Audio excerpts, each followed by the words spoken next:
اعوذ باللہ من الشیطان الرجیم بسم اللہ الرحمن الرحیم بسم اللہ الرحمن الرحیم۔ میں محمد احمد رضا، استاذ دارالعلوم غریب نواز الہ آباد، جماعت سادسہ کے طلباء سے مخاطب ہوں۔ آپ حضرات کی کتاب حسامی کے درس و تدریس کی ذمہ داری مجھ ناتواں کے ذمے ہے، اس لیے حسامی کے درس و تدریس کے آغاز سے پیشتر اس کتاب سے متعلق چند اہم باتوں کا بتلانا اور اس کا آپ حضرات کو یاد رکھنا نہایت ہی ضروری چیز ہے۔ اس لیے پہلے جو ضروری چیزیں اس کتاب سے متعلق ہیں وہ بتلائی جا رہی ہیں، آپ حضرات اس کو بغور سماعت فرمائیں کہ یہ منتخب الحسامی اصول فقہ کی ایک معتبر کتاب ہے، اور کسی بھی فن کی کتاب شروع کرنے سے پہلے چند چیزوں کے بارے میں جانکاری حاصل کر لینا ضروری امر ہے۔ ان میں سے پہلی چیز فن کی تعریف، غرض و غایت، موضوع اور اس فن کا حکم کیا ہے۔ تو سب سے پہلی چیز ہے تعریف۔ تعریف کسے کہتے ہیں؟ ما یبین بہ حقیقت الشیء، یعنی تعریف وہ شے ہے جس کے ذریعے کسی چیز کی حقیقت بیان کی جائے۔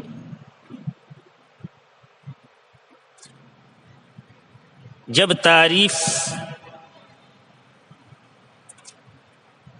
تعریف کا آپ کو علم ہو گیا تو اب سب سے پہلے اصول فقہ کی تعریف کر لیا جائے کہ اصول فقہ کسے کہتے ہیں۔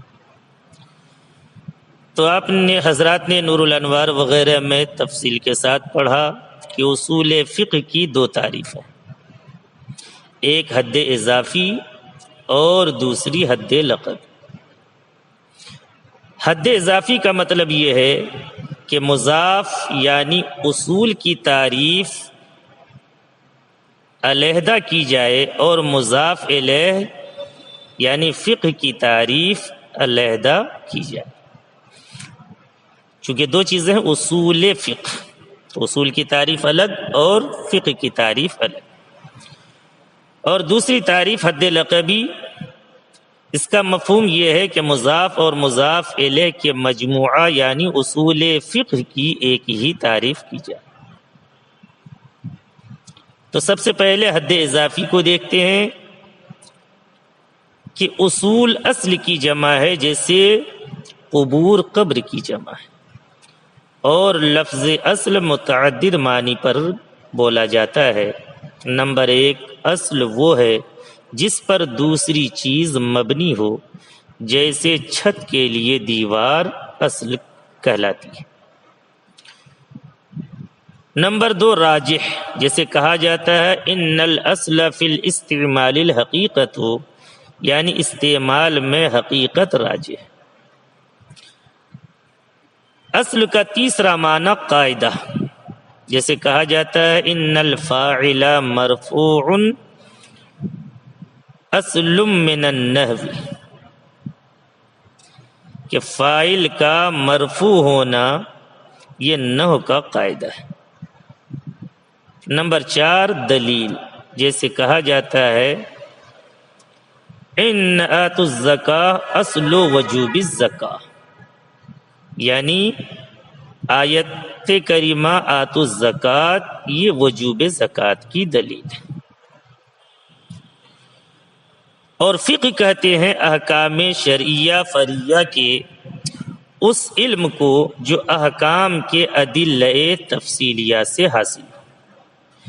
جن احکام کا تعلق عمل سے ہوتا ہے ان کو احکام فرعی کہتے ہیں، اور جن کا تعلق اعتقاد سے ہوتا ہے ان کو احکام اصلی کہتے ہیں۔ یہ تو اصول فقہ کی حد اضافی ہو گئی۔ اب اصول فقہ کی حد لقبی کیا ہے تو اسے دیکھ لیں۔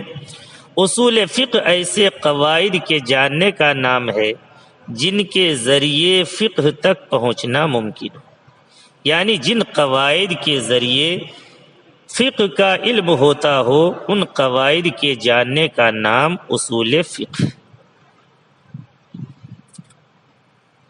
دوسری چیز جو اصول فقہ کے لیے ضروری ہے کہ اصول فقہ کی غرض و غایت کیا ہے۔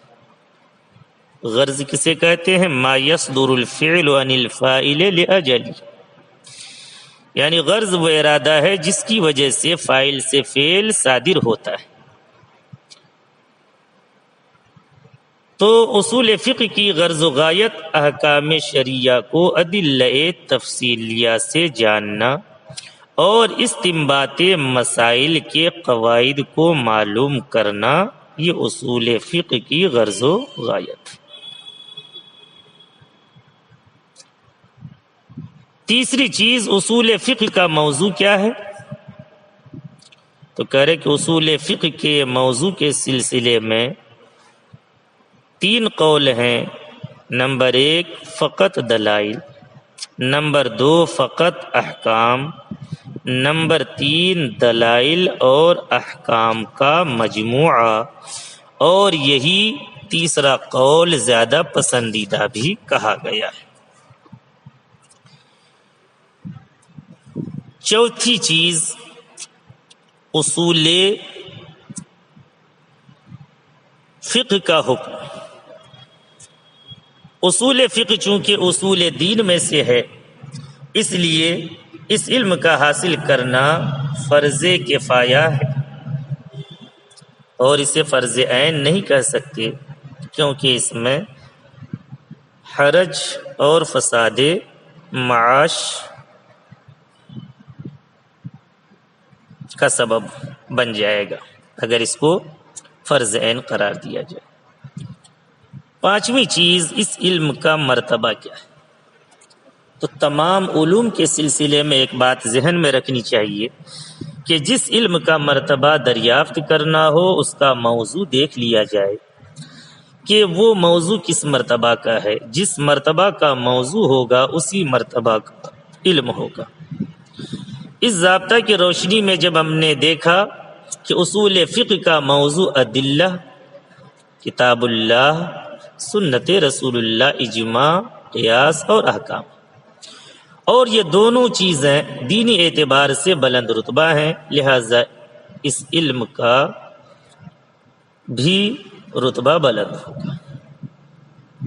اور چھٹی چیز اس علم کی تدوین کب؟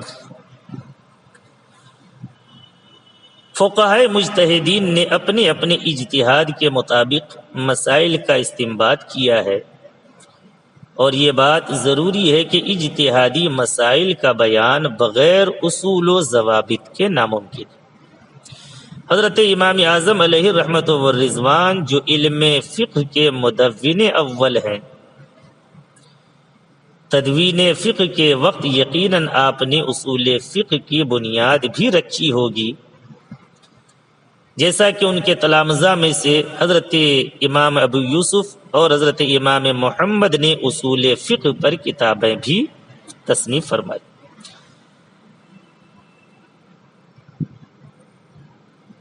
تو اصول فقہ کی تدوین اور ترتیب